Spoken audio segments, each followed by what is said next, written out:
Happy Monday, everybody. 49 AM. You already know what time it is. The language of letting go. Today's September 11th. Conflict and detachment. In a relationship, there are those wonderful times when things go smoothly for both people, and neither person needs to focus too heavily on the concept of detachment. But there are those challenging times when one person is in crisis or changing, and we need to detach. Then there are stressful cycles when both people in a relationship are in the midst of dealing with intense issues. Both are needy, and neither has anything to give. These are times when detachment and taking care of ourselves are difficult. It is helpful in these moments to identify the problem. Both people are in the midst of dealing and healing. Neither has much to give, at least at the moment. And both are feeling particularly needy. This is the problem. What is the solution? There may not be a perfect solution. Detachment is still the key, but that can be difficult when we need support ourselves. In fact, the other person may be asking for support rather than offering it. We can still work towards detachment. We can still work through our feelings. We can accept this as a temporary cycle in the relationship and stop looking to the other person for something he or she cannot give at the moment.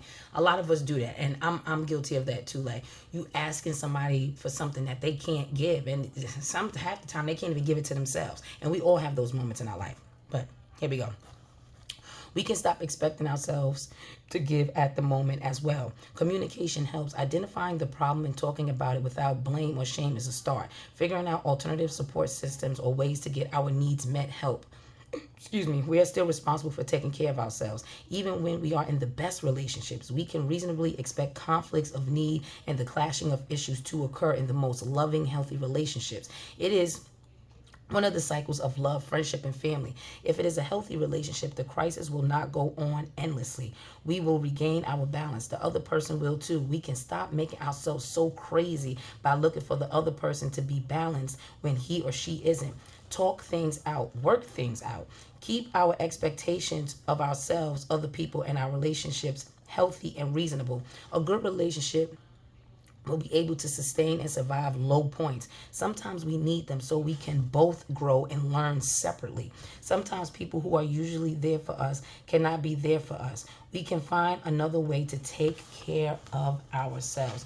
And a lot of us do that sometimes, especially when you're in a relationship. You kind of look for the other person to be there, and sometimes they don't have it to give for themselves. And that's just keeping it real.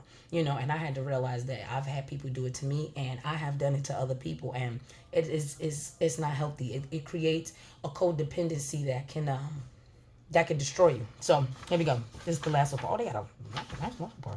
Cool.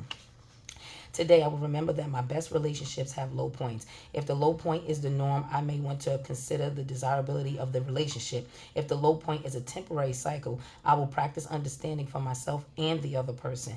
God, help me remember that the help and support I want and need does not come in the form of only one person.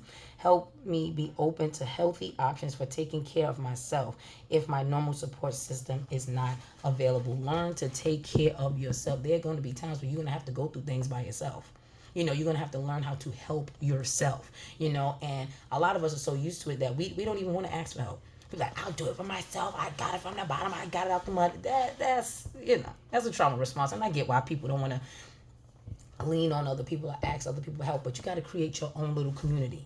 You know what I'm saying? Your own little support system. And let me take the word little out. You want to create your support system, a place, a safe space where you can say, yo, this is what I'm going through. This is what I may need. Because you will be surprised. You'll be surprised at the people that are available to help you. But if you don't ask for help, people don't know that you need it.